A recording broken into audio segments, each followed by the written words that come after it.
Let's see what I do. I'm going to get off headphones for a moment. I need to clean my glasses. Oh, go right ahead. Be back. Not a problem. Hey, Ethan. Hey. How you doing?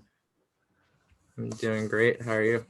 All right. So this is the warm-up before we get started. That looks good. Nice. You've set that up well.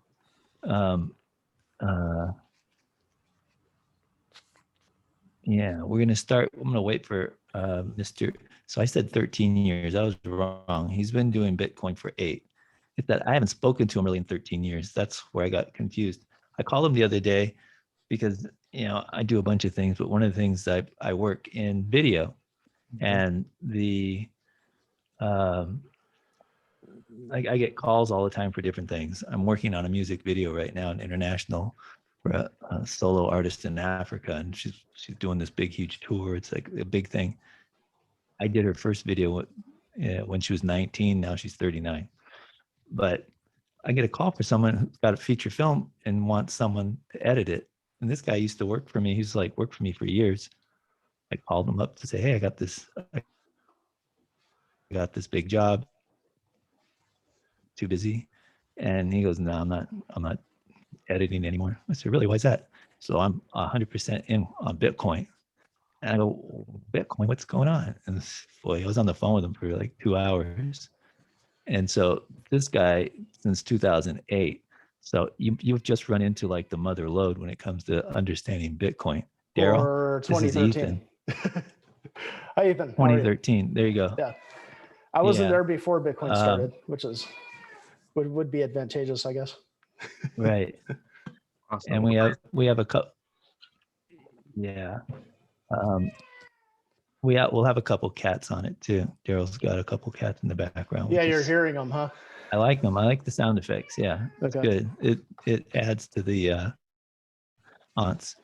So let's before we start. I think your picture looks pretty good. Ethan's looks fine. We just tweaked Daryl's. So I'm recording both. Well, it's going to be in Zoom. And then in the Zoom, we also have, I'll be taking that and dropping it into a podcast. So it'll end up on a YouTube channel and it'll end up in, online as a podcast. And then just give me you can give me the blurt that you want to put for representing yourself. Send me that and I'll send that, whatever you want to put in the description, I'll add that to the podcast and in the YouTube channel. Okay. So let's just mark this. Today's March 20 or March 12, 21. I'm here with Darryl Giors and with Ethan Turer. And Ethan, you give me permission to use your video? Yeah. Your sound, okay. And Darryl, I don't have to worry about it. You knew I was going to say no, right? Yeah, exactly. Yeah. Let's get started real quick. First of all, let me introduce Darryl. Darryl and I have been buddies for a long time. Darryl Giors. We go back 20 years, and we worked together on a lot of productions. He worked on productions that I did for Absolute Films, which I still I'm running a production company. Always got something burning on either a documentary or current projects, something that's been lifelong for like 30 years. I kind of carried on the father son farm, and I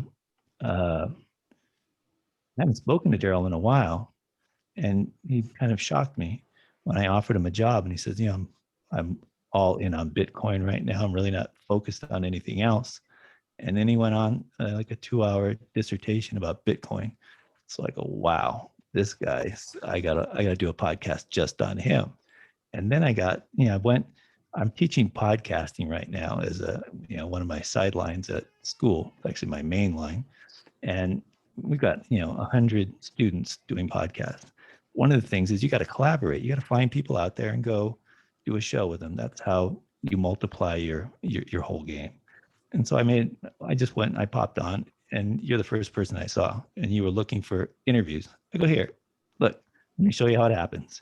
So you're the living example of manifestation, seeing it, doing it, and then acting on it. And here we are, Ethan Turer. So Ethan Turer responded, or I responded to Ethan Turer's desire to have a podcast. And look, bleep, right in front of us, here's the podcast, Living Out in Living Color. So tell us a little about yourself. I mean, your book, is, I think, the most apropos thing. As soon as I saw what it was that you were behind, the next gold rush, how crypto will change everything. That's the conversation I was having with Darryl. He's all game over. It's like, I've been locked on this for a long time. He goes, I'm not giving you any financial advice, but it's not a bad thing. In fact, I'm all in, and I'm riding it as far as I can ride this. So And I think that would be a good thing to start with on your behalf, is to inform the audience that we are not giving any investment advice at all during this entire podcast. Thank you for that. That's always, that got me in trouble in my life. As it was worst. It wasn't with my own family. When you give financial advice and it doesn't play out like you thought it would, and then you realize, some people aren't gamblers like maybe I am. I'm okay to gamble, and high stakes, low stakes. I mean, I kind of know what I'm willing to lose, but that doesn't work for the next person. When they listen to you and they see like, well, you're doing pretty good. And they were all in all of a sudden. Now they're like, well, and it doesn't go well. Now you've so yeah, absolutely. I'm clear now as an example of anything in the stock market, anything financially.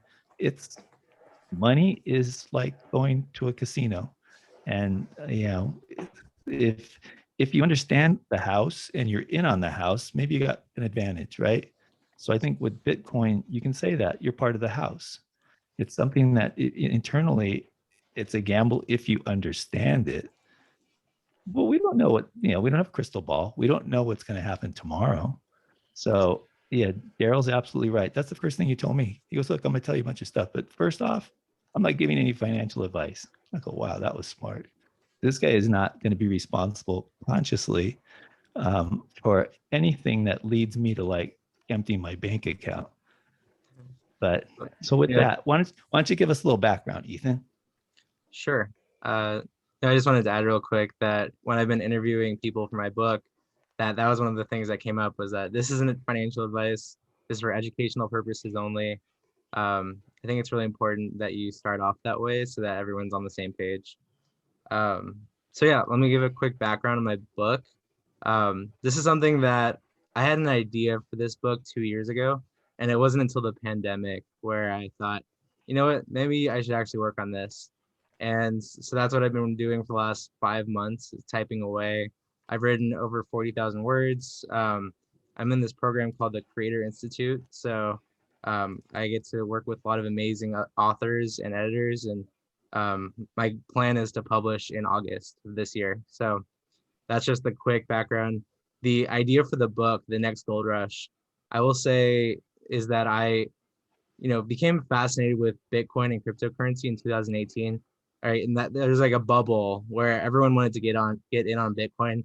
No one really knew what it was. I was starting to go down that rabbit hole back then, and a lot of my friends also were really curious, but no one really knew what it was. And the more I learned about it, the more fascinated I became, and it's become a common part of my life for like 2 years, 3 years now. So much so that I wrote a book to try to explain it to other people, because I feel like you start to have the same conversations over and over again. And the best way you can educate people is at scale with a book or a class, a podcast.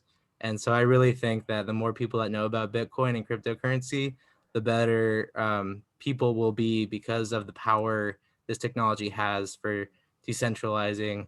And I'm sure we'll get into this more, especially because of Darryl's shirt.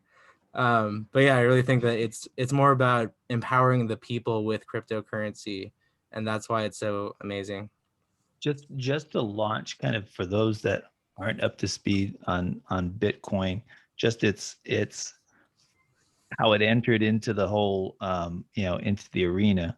the 2008 uh, Satoshi Nakamoto shows up, and he a year later, that's 2008, 2009, he kind of dropped the open source where people could really get a handle on it. And then fast forward to the the black market, where it really showed its true value and its kind of proof of concept. um, uh, and the Silk Road just actually showed that what the potential was. And then the difference between Bitcoin and the fiat system is the fiat system has no transparency, only to the bankers. So there's no checks and balances. It's whatever they tell you it is. Whereas Bitcoin is really transparent. We don't know who owns it. We don't really know how who's making the transaction, but you can see completely every detail of the transaction. So just on its base value in terms of honesty, it's such a more credible uh, financial ledger just out the gate. So I think if Darryl really, he's like an early miner. I'd be interested in taking us kind of at the beginning of your interest in it. What drew you into it, and then what did it take to set up your mining? Okay, well, I have a story that a lot of people will recount in that I didn't take it seriously the first couple times I heard about Bitcoin. I was like, what is this magic internet money? And people waste energy to mine it. It sounds like a really big squandering of energy and pollution. And why would you possibly do that? Until one time in 2013, actually, it was nearly 8 years ago, because it must have been March 31st that this happened. I heard a little bit more about the fundamentals of how it works, and that inspired me to go look at the white paper. And after looking at the white paper, it just started dawning on me that, wait, this is something totally new, because as you mentioned, with the Federal Reserve and how fiat money is managed, with Bitcoin, there's nobody in control of it. Basically, you have miners who are securing the blockchain, and we don't need to go into the weeds about what all these terms necessarily mean, but just that it's an open ledger that has an accounting of who sent who different denominations of Bitcoin, and currently who owns what. And that's secured on something called the blockchain, and people mine that, but anyone can mine it if you have the proper equipment. So it's this democratic thing.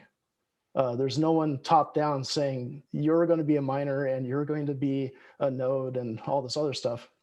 Just anyone can voluntarily jump in and out of this network as they please. And also the creators of it, whether it was an individual or a group, known as Satoshi Nakamoto, left the stage without revealing who they are. And that way, if they happen to have some secret backdoor to the entire enterprise, no one was going to be able to coerce them into giving it up.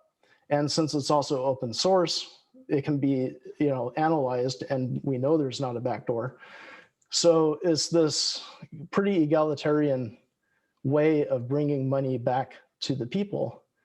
And once that dawned on me, I thought, wow, I got to get my hands on some, because this sounds really important. It also didn't hurt that in previous times when I heard about Bitcoin, it was probably under $1. And I have a thing where I sometimes do like science work on my computer, where I just let the computer run on folding proteins and stuff like that for medical science. And it's not anything that is hands-on or whatever. But the first couple times I heard about Bitcoin, I thought, well, would it be selfish of me just to mine some Bitcoin on my own and maybe make $2 or $3 a day? It probably would have been several Bitcoin a day mining it. And I thought, you know what, I'll just keep donating to science, because I don't need that $3 or whatever it is. But then this other time in 2013, when it came back to my attention, it was about like $50, $60 in the marketplace. And I'm like, how does it go from under $1 to $50 or $60 in a couple of years? So at the time, there weren't really great ways to get a hold of it. There's a thing called local Bitcoins, where you can take cash to a center where one of these meetings is going on, And you basically do it like almost like it's a drug deal or something, where it's like, hey, I brought you a load of cash and you're going to send me some Bitcoin and I'll check it out on my phone and make sure I actually received it. And then all's good. That seems a little iffy, you know? And then at the time there was an exchange in Japan called Mt. Gox, which was formerly a Magic the Gathering trading card exchange. And to get my money over there from my bank, I had to use basically like some Russian version of PayPal. And I'm dealing with an exchange in Japan. And it just seems so like, you know, there are so many ways my money could get lost along the way. It's going to take forever to get there. It just seems so convoluted that I came to the conclusion that my best way to obtain something that early on would be to mine. And so the next day I went out and bought a computer and slapped like 3 high-end GPUs into it. And I started mining Litecoin because that was actually more profitable to mine on that kind of hardware at the time. And then I could sell the Litecoin for Bitcoin. And that's how I got my first. Wow. So how long did it take to make your first profit on it? To come up with a blockchain? I actually did a boneheaded thing at the beginning. I was solo mining because I had this understanding that there's a difficulty retarget, and that means that it'll become harder to mine as more people are mining. And I thought that I had a pretty good chance of mining my own block of Litecoin early on. And I probably spent like a day and a half doing that. And then I realized that the difficulty retargeted before I thought it would. I thought it was going to be like a week away, and it turned out it was only a couple days away. So then the difficulty got hard enough that I wasn't likely to mine my own block anymore. So I started mining on pools. And this is kind of getting into the weeds, but basically a pool is a way of everybody who's on a mining pool is putting in effort to solve the next block.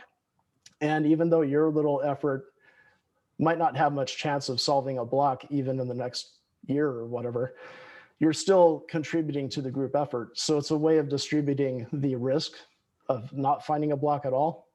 And you're going to get a little bit for the effort that you put in. So it's a way of like, kind of like an insurance thing. Like you're minimizing the risk for everyone involved by giving them a little piece of the action for what they contribute. Right. Interesting. So it was probably like half a week before I actually had something I could sell, you know? So half a week. Because I played my cards wrong at the beginning, you know, live and learn. Yeah. Wow. So you saw reward in it. That's pretty cool. Yeah. That was pretty cool. I mean, and during the so have you single-handedly ever created a block? Not on the Bitcoin chain. No. No, I think so. Yeah. No. That's interesting. And then when did you swap over to Bitcoin? Later on, I pre-ordered an ASIC from a company called Butterfly Labs, which turned out to be pretty crooked. They were actually on the mainnet mining with people's machines before they shipped them to them, which was the double whammy of you received your machine late, and they were using your machine to increase the difficulty, which would mean you could mine less once you actually got your hands on it. So, you know, and then later on, I dealt with I got an Antminer S2, Bitmain makes that. And, you know, I was mining on pools, never solved a block by myself, but, you know, after I bought that machine, probably mined, you know, 5 or 6 Bitcoin off of it, something like that. Now, what I want to mention for, you know, because I think the book is probably geared toward people just entering the space. Am I right about that? I actually wrote 3 sections. So the first section is for people that want to enter it. Okay. And the last section is more advanced topics. So okay, that's good to know, because I think that, you know, probably a lot of your listeners, Romeo, are going to be beginners just looking into the space. And I get the question a lot of the time, should I mine? Like you mined, maybe I should mine, you know? Right. And I just want to let people know that, like, in almost all instances, anytime I mined, I would have been better off just putting the money into buying the coin and sitting on it. Doing something called dollar cost averaging, where you just set a schedule like, hey, I can afford to put $20 in at the end of every week. And if you just do that and build up an accumulation, that usually works best for someone who's not going to be actively day trading or whatever. Right. And the mining is set up to actually be fairly slim margins is very competitive. And as of today, it's extremely industrialized. Like if you don't have access to cheap energy or warehouses where you can put oodles and oodles of these specific mining machines, which by the way, the mining machines that mine Bitcoin right now, that's all they do. You can't repurpose them later on to do something else. And in like a year or two, when they're outdated and they're consuming more energy than the brand new ones coming out, they just get thrown away. So that's what you're competing with, you know, Right. an industrialized thing where they're going to have hundreds of machines versus you in your home. The one caveat I'll put to that is if you're interested in learning about the ins and outs of mining and how things go, it's a great education. Go ahead and do it, you know. But if you are looking at trying to maximize your returns, unless you're going to build a big business out of it, just buy some crypto. You know, that's I can tell you from my experience that would have been better for me. But back in the day, there wasn't a Coinbase and there wasn't Gemini Exchange and places like that, eToro, you know, all these different places you can just hook up your bank account or your credit card and buy some. So mining was kind of like my foot in the door. Eventually it became too expensive on the hardware I had and it all got shelved. And, you know, now I might do it on a whim if there's some new interesting coin out there, but not very often anymore. Yeah. Wow. That's some good background. What you got any questions about that, Ethan? I haven't mined myself, like personally, so I don't have any experience there. But from what I've researched, it sounds like you need to have like the proper setup for it to work. Like I think people were like buying gaming, like either trying to do like gaming cards and trying to mine that way, and it's just you need to have so much CPU power in order to mine nowadays that, like I think like Darryl was saying, it just doesn't make sense to do it. So I mean, at least not for Bitcoin.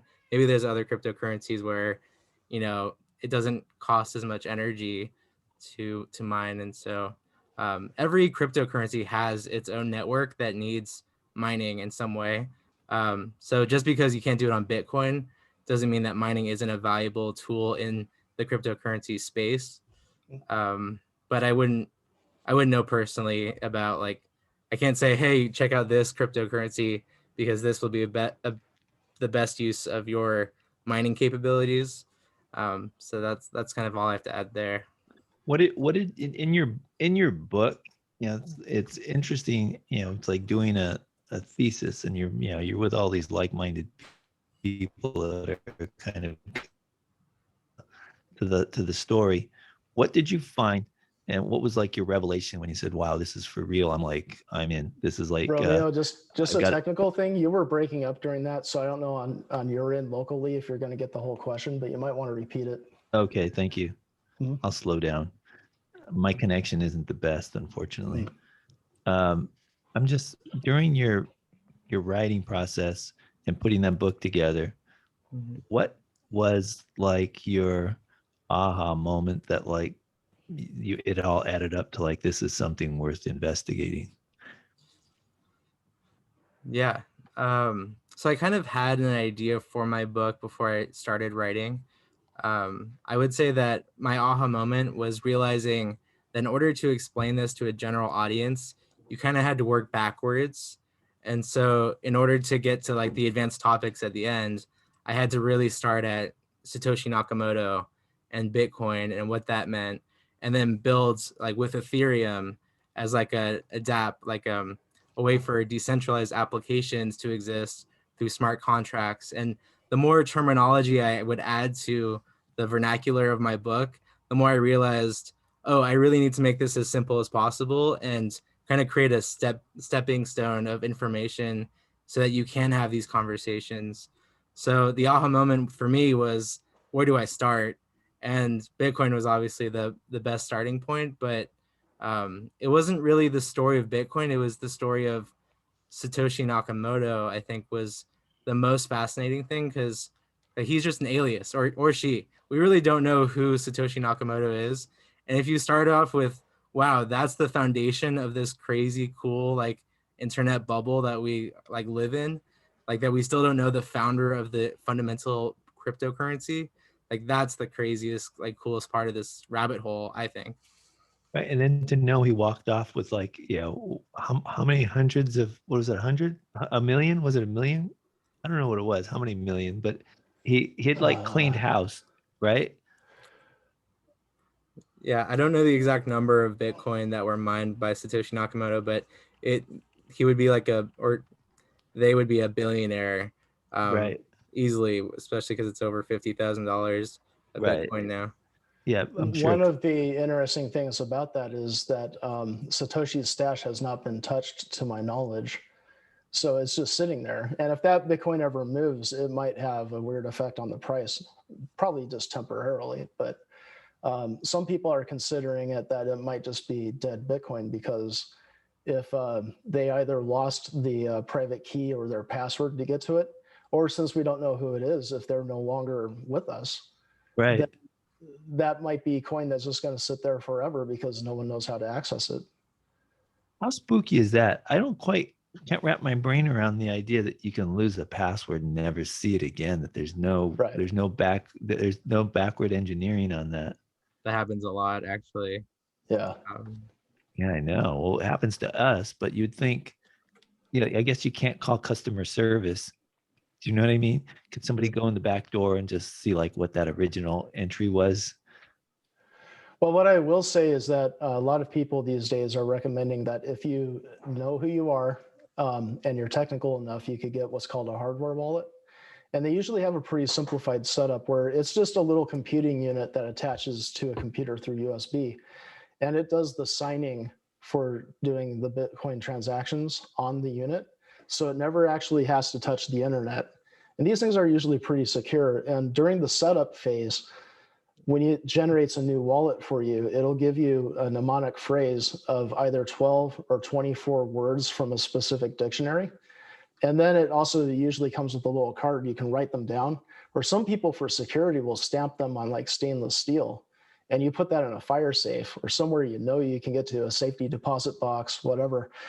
And those 12 or 24 words are basically your keys to the kingdom. You can smash that hardware wallet with a hammer, get a new one, get a compatible wallet, whether it's software or hardware, put in those 12 words, and there's all your funds again.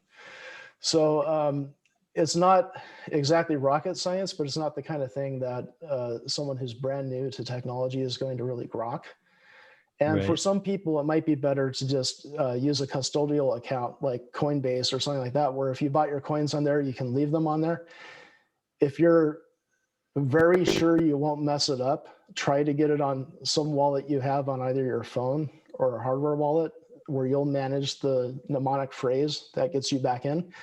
But if you think you can't do that, if you don't live in a secure environment, or if you just don't think you have the chops to manage it, then keep it on a custodial exchange, because that's at least good enough security. Bad things could happen. There could be government seizure and who knows what else. But those are the risks you would take versus the risks you take upon yourself when you try to manage the private key by yourself. Then it's all on your shoulders. And if you're constantly losing your email password, you might not be a good candidate to attempt to take that responsibility. Right. I mean, if you have any like proficiency with the internet, I would say it's not that difficult to have your own wallet. And it's getting easier every year or two. Hardware wallet, like I showed mine. I have a Trezor wallet. I bought it actually so that I can learn about it and write about it for my book. But I would say that the easiest thing you do is like an online wallet. Like, so if you get a online wallet, it's still the same process. You have to you're responsible for your private key. But I will say that it's still safer than keeping it on an exchange. And exchanges have been known to be hacked the most. Because if you think about it from a hacker's perspective, the best ROI is hacking an exchange because they have all of the cryptocurrency. And so if you're storing your cryptocurrencies there, then that's the most exposure you could get to losing your investment. So definitely look into getting a wallet, whether it's hardware or software. Yeah, So- I can't disagree with that.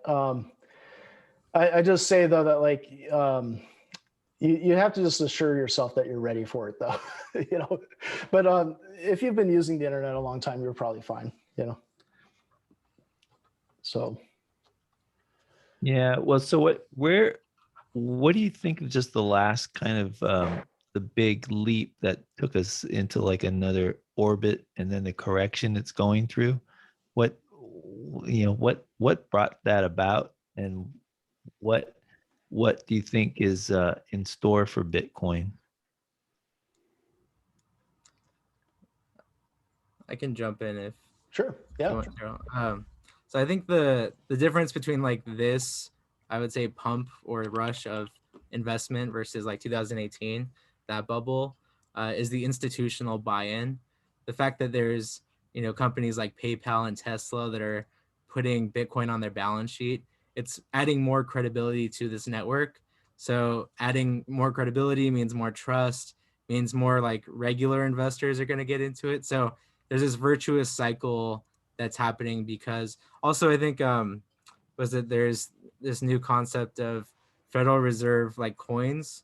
I forget the exact acronym, but you know, even the Federal Reserve, who is like the antithesis of cryptocurrency, in my opinion, they are getting in on having their own cryptocurrency because blockchain actually is very useful to them in tracking, you know, the many transactions that exist at that level.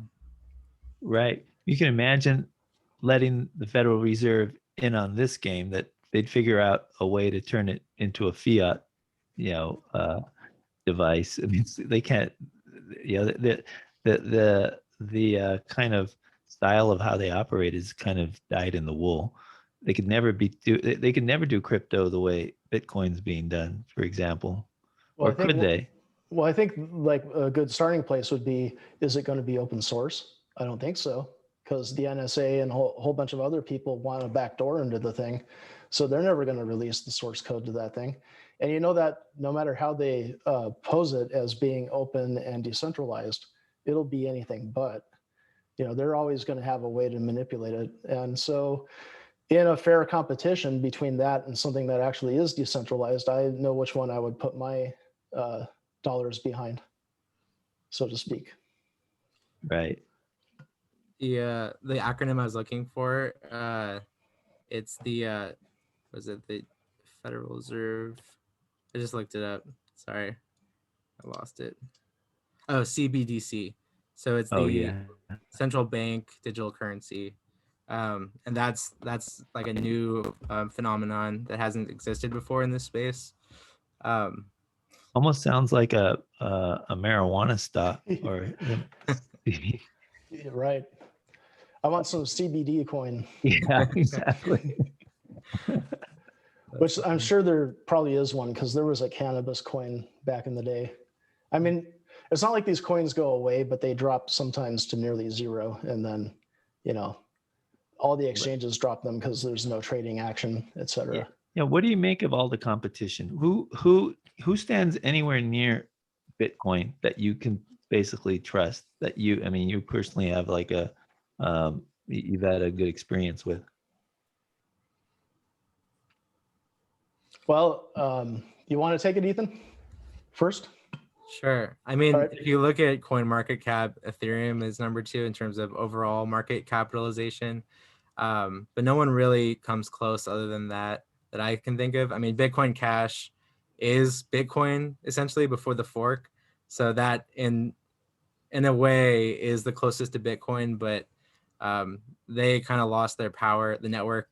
And so they've been hacked multiple times. They have the 51% attack. So I don't know if anyone comes close to actually taking over Bitcoin. I've heard many people claim that they're going to be the cryptocurrency that does that.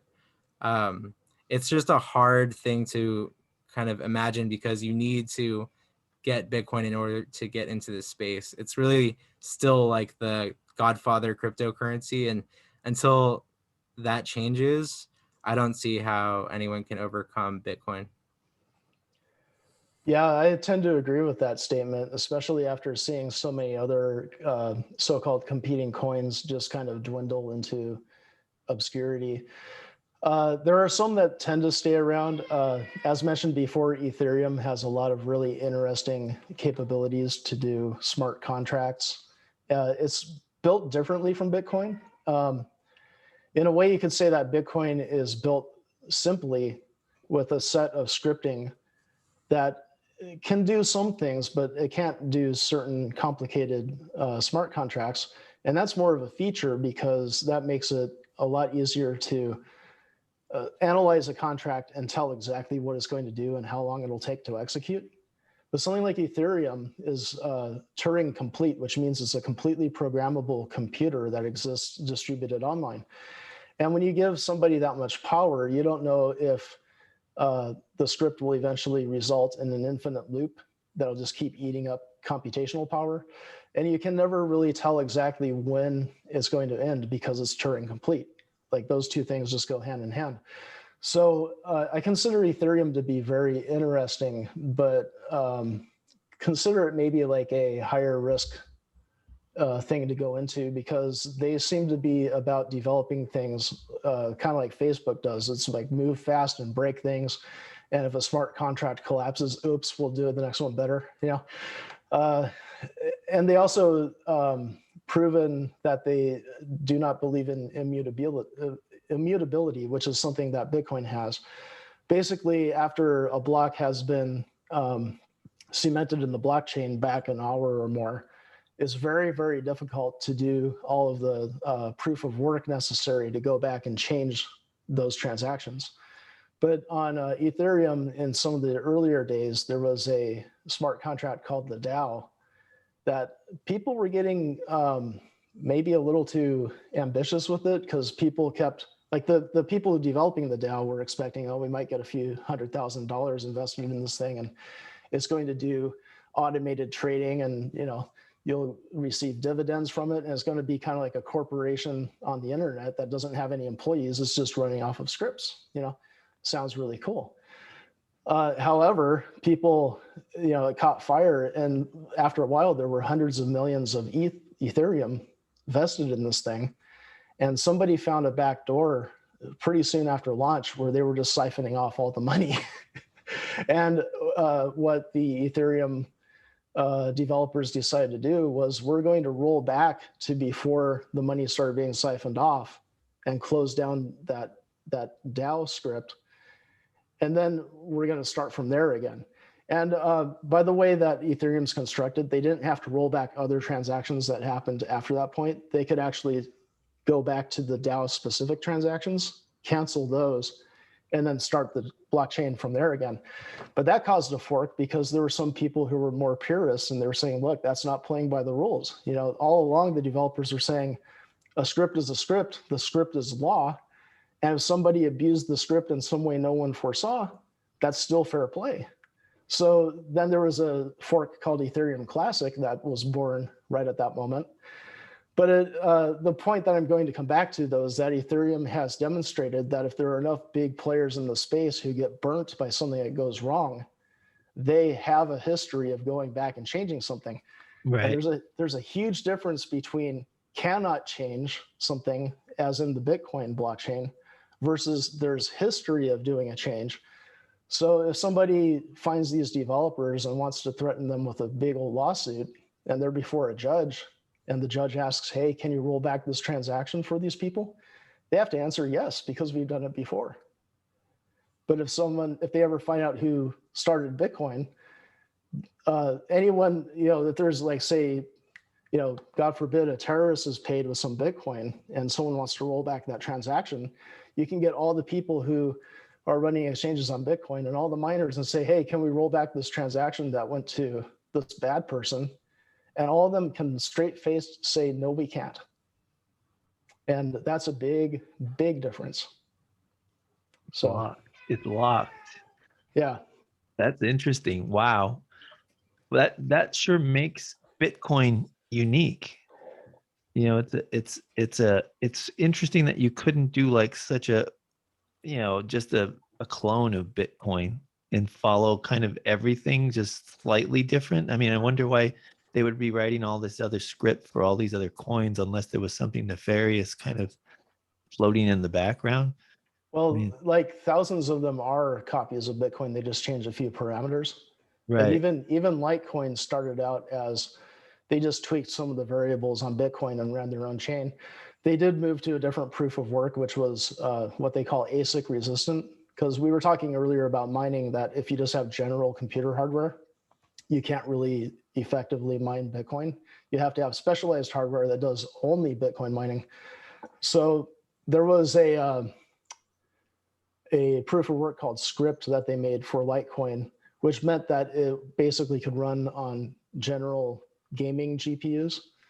And it would be difficult to make an ASIC out of it. But eventually people made ASICs, and now it's like you can't even really mine that without using one of those either. So wow, but interesting. like so many of these coins are basically just a little tweak on Bitcoin. Like they'll have like instead of a block every 10 minutes, they might say, oh, we want faster transactions, so we're gonna have a block every minute. And then instead of the block reward starting at 50, they might start it at 200, and then there are going to be more coins in that universe. Uh, Right. but a lot of those clone coins haven't really shown their worth in the marketplace because they're not doing anything new, and they always pale in terms of the security model because they don't have the brute force of the network that's behind Bitcoin mining that. Right. Interesting. Now, in your book, Ethan, what's your favorite chapter? That's a good question. I would say that my favorite chapter is about influencers and followers and how cryptocurrency will disrupt that space. I can get into that a little more. So the way that I see it, the evolution of like coins, if you think about it, like we're thinking about coins at like a company level, right? Usually currency is at a national level. And so now ICOs exist. And so companies can now create their own currency, right? That's a relatively new concept. I mean, gift cards, I guess, kind of technically count as currency, but really bad one. And so companies can create their own coins. I imagine people will be able to create their own currency soon. That's like the next evolution of this space. And so in my influencer follower chapter, I kind of talk about social media and how the relationships between the two parties, it's not really being capitalized as well as it could be with cryptocurrency. So if an influencer had their own coin, they could have their followers buy that currency and essentially create like value that way on the internet. And I know there are a lot of people that are kind of working with this idea of people having their own coins on social media, like musicians will have their own currency, like very niche groups. But I was thinking more at a broad sense that people in any sense, but specifically influencers, would be able to use this technology to disrupt how we use social media. I like that. That's a pretty insightful little angle on something that I haven't heard about. Why not? I mean, it makes perfect sense, right? What do you think of that, Daryl? Actually, I think I want to pass this back to Ethan because I was going to ask if you, because this is such a fast moving space, and I'm sure you're going to be writing this book way up to the deadline and changing things because there's always new stuff happening. But similar to that, are you going to be talking about NFTs in any of your chapters there? Yeah, I know. It's funny. That's come up a lot recently. I Mm-hmm. haven't directly written about that yet. I do have an investing chapter, which I will probably add a little piece on NFTs. But from my understanding, like non-fungible tokens, there's still a lot of, how do I put this? Still a room for people to be taken advantage of because you're not actually buying like that good. So let me take a step back. So NFTs are a way to create a coin that's like you can't replicate it, and so that's perfect for like artwork, right? And so if you have an artist who's trying to sell their artwork, they could sell it with a NFT, but you have to trust that they're not going to resell it. So there's kind of like a double spend problem with NFTs in a way, because you could create copies, and there's already, I've seen like there's some artwork that was like millions of dollars. I forget how much, maybe Darryl can add the exact number, but someone sold artwork for like 60 something million dollars, and it's the highest thing ever sold. And then almost immediately someone created a copy and tried to sell a copy of it for like 100 grand. And so that's kind of the problem, is that even though it's like secure in the fact that no one else can get a copy of that coin, that token, the artwork isn't secure. Like you don't actually own that artwork. And so someone could try to like replace it, like replicate it. So there's a lot of, from my understanding, there's still a lot of wiggle room in terms of like how we can protect like this space. And I think there's a lot of work that needs to be done, but you can say that to cryptocurrency in general. So, you know. I think what you're kind of getting at is that there's a problem, and this is what I always saw would be a problem with doing things like NFTs, because they've been attempted for a long time. The idea is that you're going to attach some physical commodity into the blockchain, and then how are you going to verify when you have various different networks that are independently working? How do you verify that this physical item isn't accounted for on some other chain? And that becomes a problem of duplication, as you're pointing out. Like, and then even on the same chain, who's the arbiter to say that this one item is too similar to, or the exact same item on the same chain? So it has escaped me how you secure things like NFTs, but they sure are getting popular. In fact, like I'm looking at the cover of your book there and thinking, you know, you could sell that as an NFT. And that doesn't mean that that's the only copy of that image that'll be on the internet, but somebody could demonstrate by having that token and say, look, I own that book cover, and they can sell it to someone else. And I understand on some of these chains, like you would be the originator of that NFT. And if somebody resells it, you get a percentage of the resale price. So if the price keeps going up and it keeps changing hands, you keep getting paid for it. So it's an interesting opportunity for artists. I'm not going to knock it. But again, there are security problems in the real world, because like blockchain does a good job of securing its ledger and the transactions that are therein.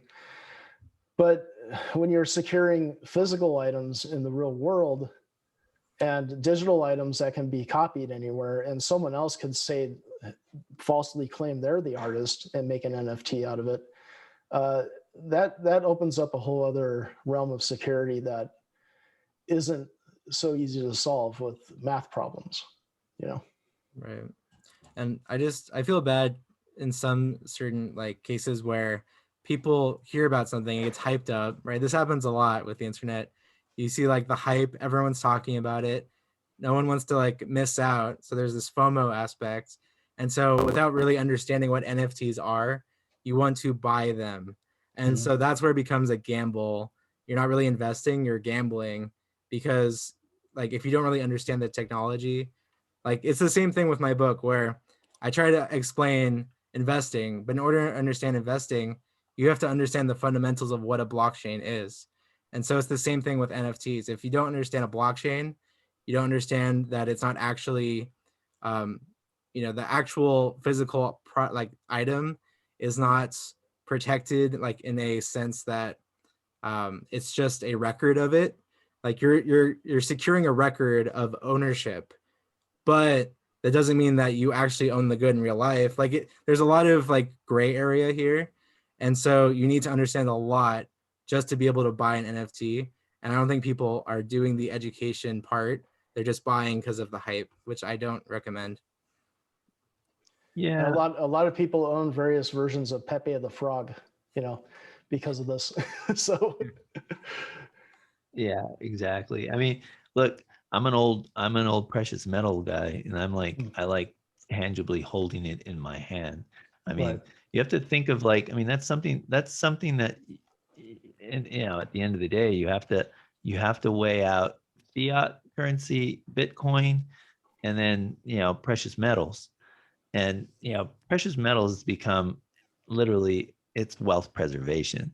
What are you gonna do? Run around with 1,000 ounces or 100-ounce bars and stuff? I mean, you can't really do anything with it, but you certainly can preserve your wealth. it's not very practical as a means of exchanging for goods. I mean, unless health grows over, it probably become pretty handy. But I mean, the truth of the matter is, so you're mining, and it's kind of interesting that Bitcoin uses the same terms. It kind of like gives it some tangible familiarity that this is like, wow, someone's got to mine it. So there's actually real work going into it. And then you just have to wonder, is it secure enough that I could rely that it's going to be there when I need it?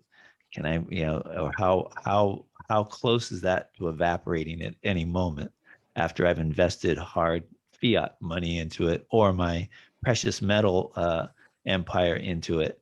I mean, that's the part that's really scary, because it's all living in a digital world. Yeah.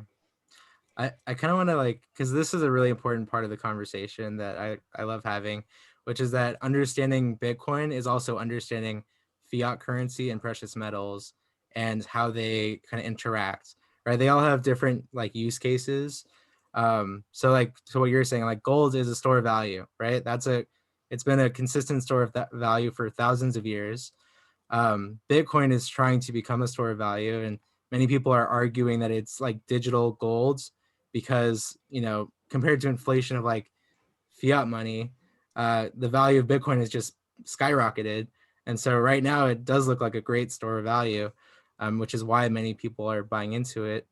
But if you look at like the US dollar, right, that's not a great store of value. It decreases a lot. And especially since like the 1970s, when it wasn't backed by gold anymore, and we just printed it and there was no consequences to printing more and more of it, we're going to experience more and more inflation because there is no cap on the amount of US dollars that exist, right? At least with Bitcoin, we know that there will only be 21 million Bitcoin ever created and will ever exist. Like that's something that we know for a fact. For gold, like we could keep mining, but it probably won't affect the price of gold too much. Like there's a cap on how much gold will exist because it's a finite resource.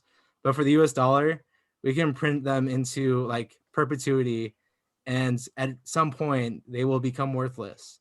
Like that's basically guaranteed, and it's just a matter of time until that happens, especially when we've like printed trillions of dollars in the last 10 years and we don't think there's not going to be any consequences for that action. So just I know that yeah, you're absolutely right. The truth about the whole dollar system and how they're able to play it in such a pyramid scheme for so long is a testament to like the global stranglehold of the international bankers' ability to manipulate currency, and how, when you got gangsters and you're dealing with casinos, and the casino has a casino in every major city, and you can't buy into it unless you're using our dollars. It's really amazing how far out into Funnyville we can go with how much money we can borrow. It's I don't quite, I don't quite get how we're supported by foreign countries and how they'll keep buying our treasuries. It's really, they've got to believe in it, right? I mean, I guess Well, there's no place else to look. I don't know. well, catch this. There's a story here that 22% of the circulating USD was printed in 2020. Right? I mean, it's just accelerating. So basically, what I think is happening here is if you think of different global currencies as an armada of ships, the US dollar is the one that's sinking the slowest. So all the rats are leaving the other sinking ships and getting aboard USS dollar. And that's where we're at. But at the same time, like you mentioned before, that there's all this new institutional interest in Bitcoin. And I think a lot of that is bearing out because of threats to the dollar and how everyone's seeing that their purchasing power is decreasing. People with retirement funds are seeing it just dwindle away to where they can barely afford groceries anymore. It takes two members of a household to support a family and even have a hope of owning a home. And all these things that have changed in a couple generations. We look at things like we look at consumer price index to measure the inflation rate, and they've been changing things on there. Like it used to be that like to buy a steak, it costs this many dollars, and now they've changed it to like ground chuck. And now the CPI is being skewed because they're not comparing apples to apples anymore. So the whatever the CPI indicates, the actual inflation is worse than that. Now, some economists will say, well, deflation is no good either. But one of the best arguments I've heard against that is, well, do we know of any particular products that keep getting better year on year and cost less? Well, if you've ever bought a TV or a computer or a cell phone, you know that's exactly what happens in that space, because the efficiencies of manufacture are getting so good that you, even with an inflating dollar, you wind up spending less for a better product in a year.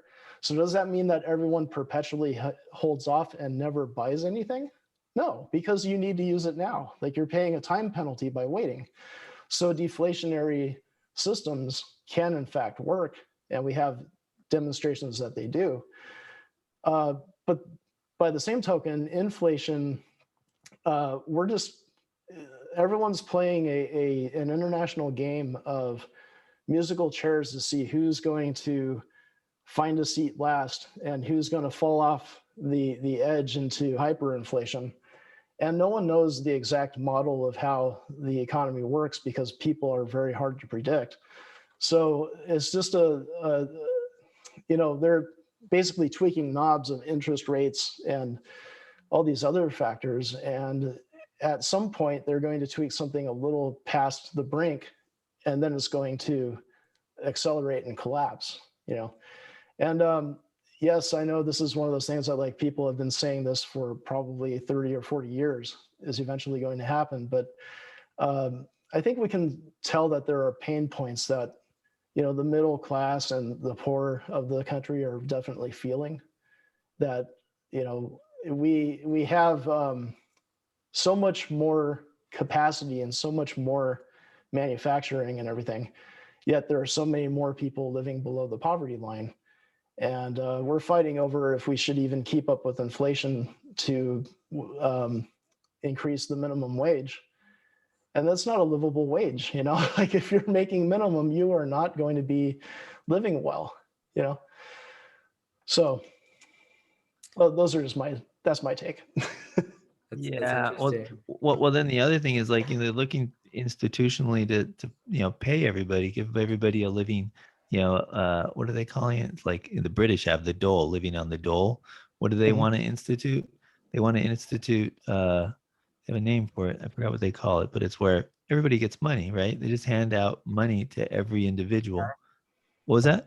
Universal basic income. That's it. Universal basic income. Now it's become real. It's like, well, look, we're trying to do it right now with the stimulus packages. That's what that is. That's they're rolling it out. And so it's like the Ponzi scheme to keep it going, QE10. I mean, how much can you look? Let's all get some of the laughing gas while we still have it. We'll share it with everybody on the way out. And whatever it takes to keep the game going. And so imagine how far you can stretch it if you're doing it that way, and how that'll juice the economy. Look, I'm gonna give you all the credit you need until you choke. Let's just give you straight cash, and then you can go buy whatever it takes to jumpstart to keep the carburetors firing. Here's the really interesting part about this. I love the connection. I mean, I've heard it before, but the minimum wage and keeping up with inflation, like I didn't really connect it to cryptocurrency before. I will say that another interesting part about this whole conversation is that during the pandemic, we saw the stock market shoot up, right? Like that was an interesting part of this whole thing, is that, oh, the economy is like not doing well, right? Like people are stuck at home, people are losing their jobs, but the stock market is going up. What's happening there? And I think for the first time, at least in my lifetime, like I realized that the stock market was not connected to the rest of the country, that Main Street and Wall Street were just so far removed from each other that you could have this artificial stock market increase because the government is pumping more money into that sector. That's what quantitative easing is, right? They're printing money, they're putting it into the economy, and then it's supposed to trickle down on the rest of us. And we know that from, empirically, that trickle down economics doesn't work. And finally, we got some like some scraps with the stimulus checks months too late, in my opinion. Like way too late did we start to like actually pay people to live. Like I'm surprised we haven't like done, you know, an uprising because of this horrible situation we're in and just the horrible response from the government. But somehow we're supposed to have faith and trust in the US dollar. Like, do you see how all these pieces are interconnected? And that for some reason, like we haven't, like as a general population, made the connection of the government isn't working for us. They're responding to the donors and the stock market. And that's who they care about, not us. Right. No, you're absolutely right. You're absolutely right. It's a testament though to how much the general population is willing to surrender. Just, you know, they're willing to like roll over. They don't have the fight in them, and that they're perfectly willing to wait for a handout when it comes, and that, you know, just old fashioned kind of the coalescence of groups that would march on Washington and like march on their city council, just do like what they're supposed to do. It's kind of like lost. And we haven't seen a revolt since, you know, the Capitol. That was a revolt, and for all intent and purposes, it's not a politically correct revolt, obviously, but there is hope that the population still has revolt in them. You know, Well, only got to my find a better cause. my hope has been the whole theory of you don't just change something internally, you replace it with something better. And that's the hope I have for the crypto community, is that we can come up with an alternative to the dollar that's going to draw enough people in that, you know, because money, when you get to the fundamentals of it, money is this kind of fiction. You know, like, where's the value of money? Well, you can have money be like a precious metal that can be used for something, but mostly it's just an idea of I can exchange this for something else, and this is a measure of what something's worth. And that can be applied to anything. So we all have to, you know, if more people glom onto the fiction that Bitcoin has value, and I don't mean that that's putting it down by any means, but we've already established that there's a fiction that the dollar has value and that it's eroding constantly. So if it's easier to believe in a fiction of something that has a fixed number versus something that can infinitely be printed forever, you know? Yeah, that's actually a concept I talk about in my book. Like the fiction that I like speak of is called a human institution, like a human system. And those are things that we as humanity have dreamt up, right? Democracy, governments, money, currency. These things aren't like, they're just ideas that we as a collective have decided are real things. Even rights and value, like values, like those are things that we attribute some kind of worth and meaning to. And so if we can do that for the US dollar and other currencies, why can't we do it for Bitcoin and, you know, digital currencies that are made by the people for the people, right? Like that's the thing that gets me excited about cryptocurrency, is that when we first, like, you know, made government and democracy, those were the ideals. It was like by the people for the people, and that's exactly what this is. Like we can see who's making this, we can see what it is, and together we have to decide if we want to make this our, you know, primary form of currency. So Right. Well, I guess that's the purpose of like this podcast too. It's like everybody who's talking sense about it and talking about it, it's kind of like the consciousness of that whole ideology gets manifest.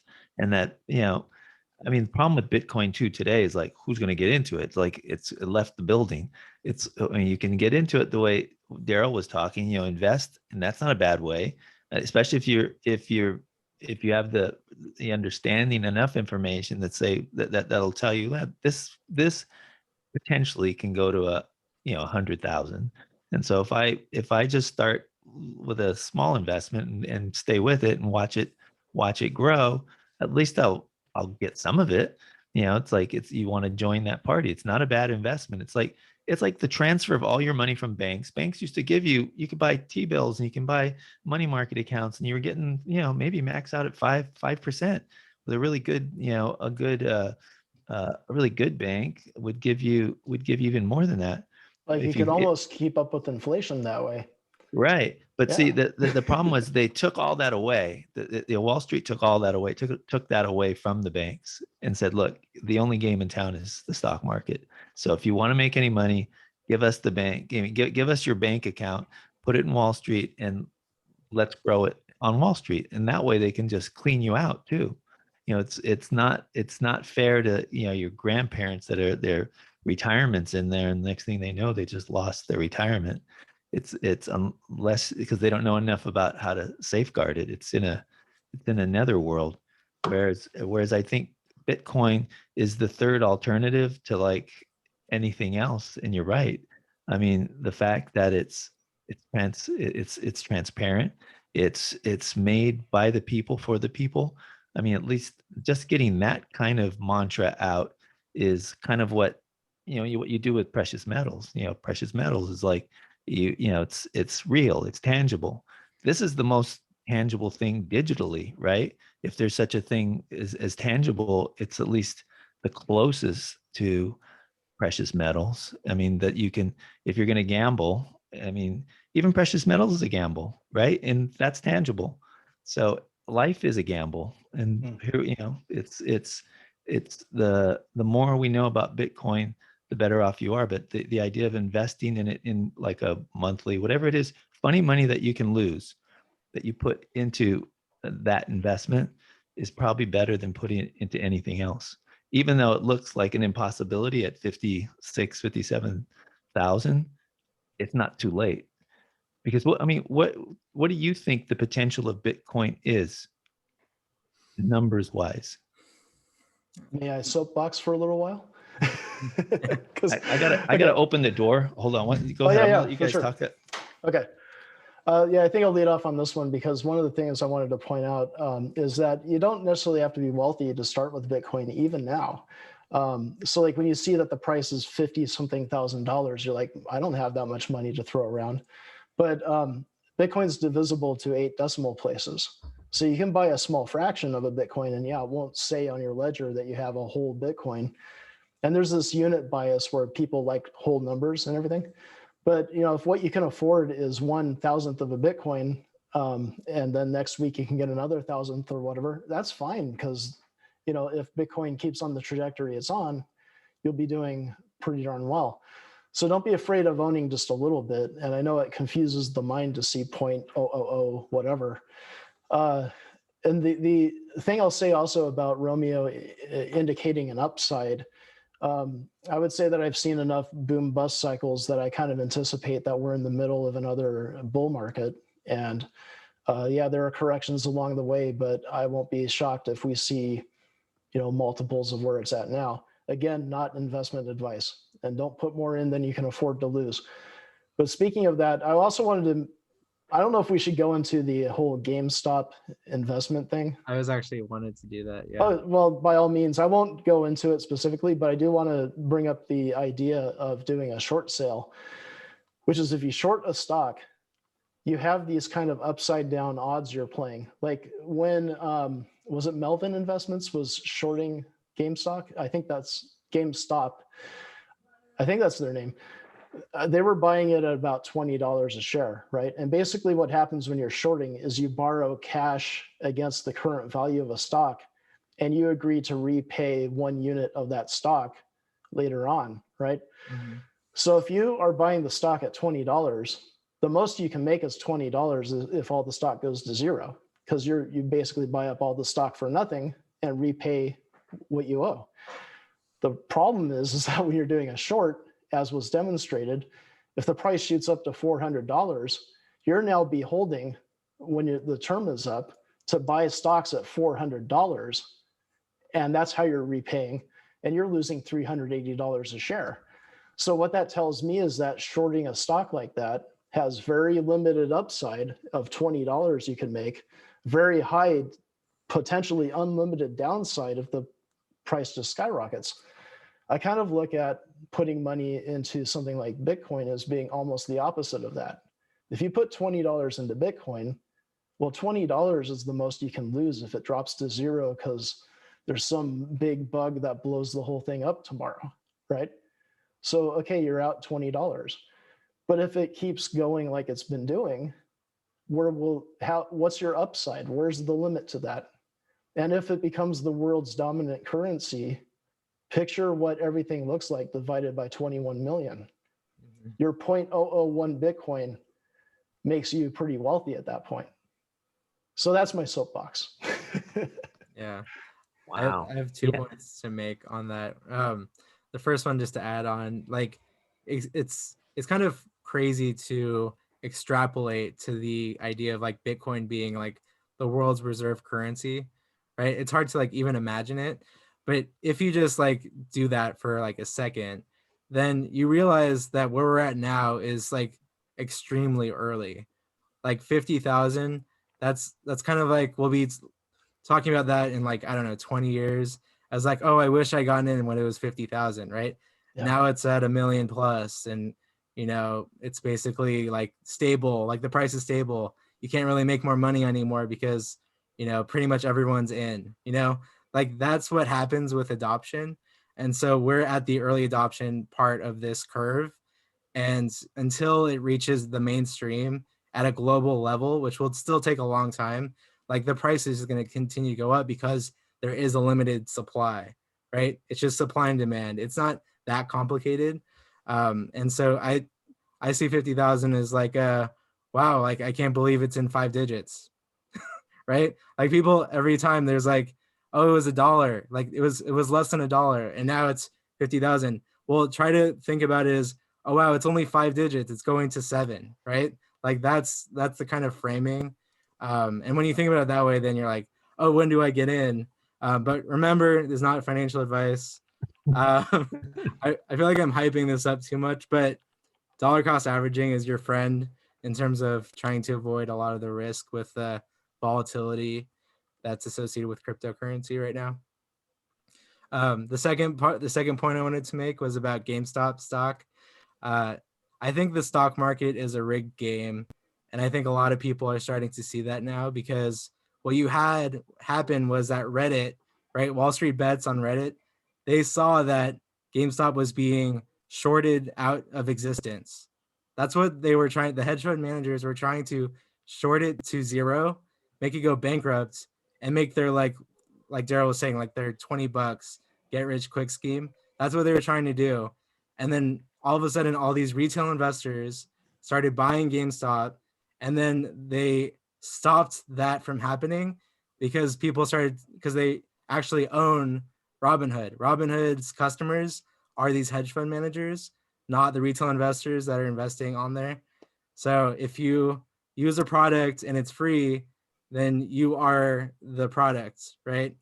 You have to start thinking that way. I deleted Robinhood right after that happened, because I realized that Robinhood's not my friend.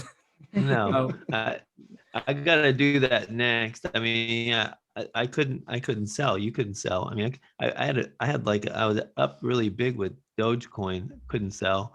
I mean, it was like the most rotten thing you could do. And I'm still with them only because I'm trying to even out my bets. But I'm on my way out too. I'm gonna join what Darryl suggested with Gemini. Am I mistaken, or can you not pull your crypto off of Robinhood? I've heard stories about that like you can buy Bitcoin and Dogecoin on Robinhood, but then you can't transfer it out. You can only sell it for dollars again, from what I understand. Yeah. So this is really interesting. I didn't realize this until after I like bought a lot of Bitcoin in Robinhood. You're not actually buying Bitcoin when you buy Bitcoin in Robinhood. What you're buying is like a clone security that like kind of tracks the value of Bitcoin. And so you're not actually part of the Bitcoin blockchain. There's no like connection there. It's just, hey, I want to buy something that's going to increase in value, hopefully. But it's not actually a cryptocurrency. It's more like a cryptocurrency clone.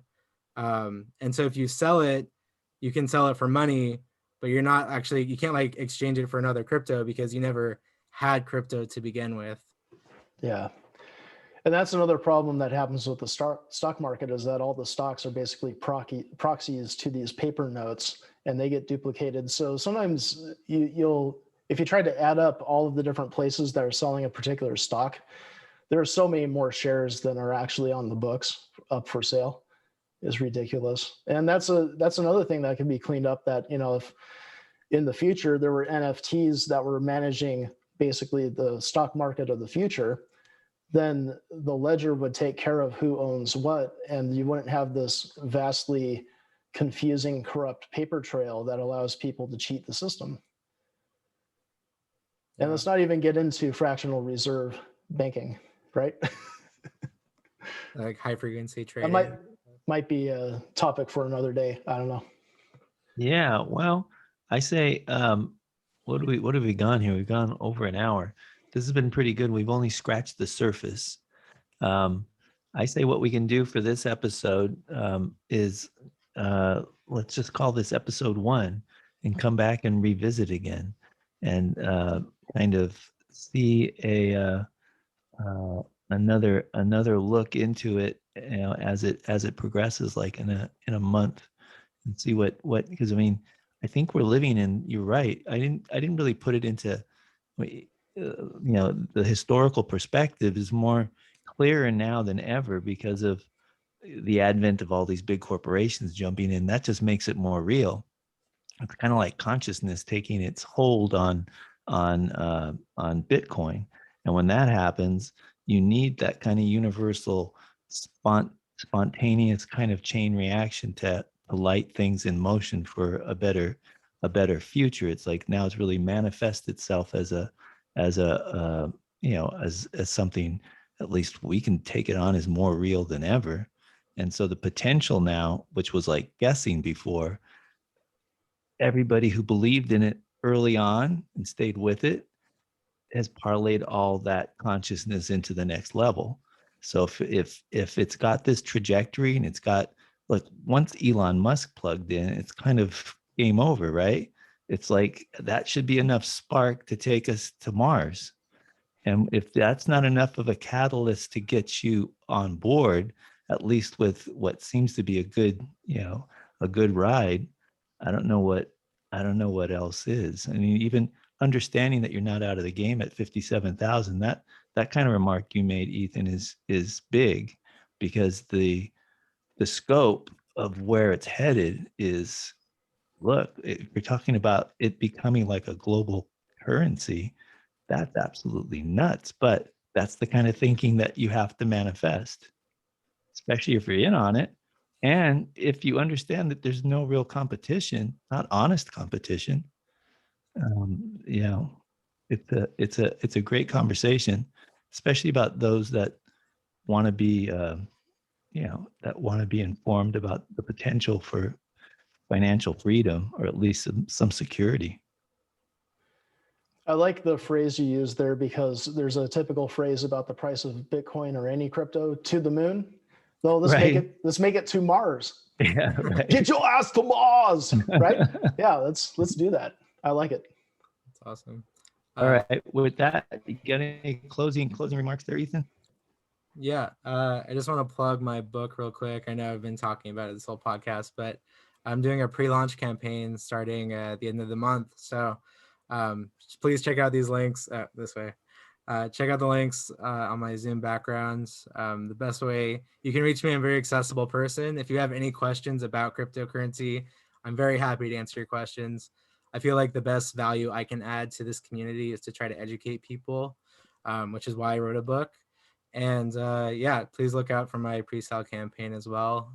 Thank you for having me, Romeo. It's been great. Absolutely. No, thanks for being a guest. And Darryl, you got any closing remarks? Yeah, first of all, I can't wait to see the book. I'll be picking up a copy, I'm sure. Also, wanted to know if perhaps there, in the meantime, before the book comes out, are there any other books you would recommend, or any people to follow on Twitter that you think are very interesting? Yeah, that's a great question. I feel like I've followed so many people. The Winklevoss twins seem to be the most active. The Winklevi. Who else? Vitalik Buterin. I always feel like he adds a lot of value in terms of like what's next coming in technology in this space. Book wise, I've read like the Bitcoin Bible has been really interesting. What's this other one I got? The Bitcoin Standard. This has been like a really helpful tool for my understanding of Bitcoin and cryptocurrency. And there's a lot of great YouTube channels as well. Crypto Casey has been a really great tool for understanding a lot of the basics. So hopefully that helps. Okay. Yeah. And I'll put out there too that I haven't been personally pushing my views on Bitcoin too often because people I podcast with are not like into it as much as I am.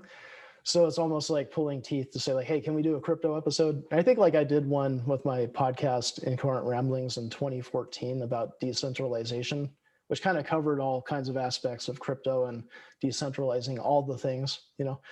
And that podcast is at iamrambling.com. And then myself, I've just been doing Let's Plays and some various videos at EGOS.live. So if anyone wants to check me out, it's there, but not a lot of crypto info, but I might add more as we go along. We'll see. Yeah. When I told Darryl about this, and he like jumped to hell. Yeah. He goes, hey, maybe we can do a bunch of shows because, you know, I like talking crypto and I want to learn more about crypto.